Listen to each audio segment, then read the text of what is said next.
సూర్యాపేటలోని సాయి సంతోషి జ్యువెలర్స్లో భారీ చోరీ జరిగింది. 18 కిలోల బంగారు ఆభరణాలతో పాటు 22 లక్షల రూపాయల నగదును చోరీ చేశారు. షాపు వెనుక భాగం నుండి ఓవైపు గోడకు రంధ్రం, మరోవైపు వెనుక షెల్టర్ ధ్వంసం చేసి బంగారం ఎత్తుకెళ్లారు దోపిడీ ముఠ. సంఘటనా స్థలానికి చేరుకున్న పోలీసులు కేసు నమోదు చేసుకుని దర్యాప్తు చేస్తున్నారు.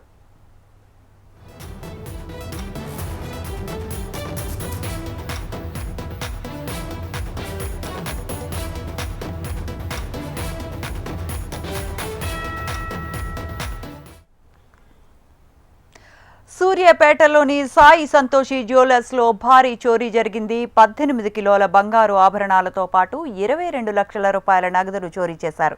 షాపు వెనుక భాగం నుండి ఓవైపు గోడకు రంధ్రం, మరోవైపు వెనుక షెల్టర్ ధ్వంసం చేసి బంగారం ఎత్తుకెళ్లారు దోపిడీ ముఠ.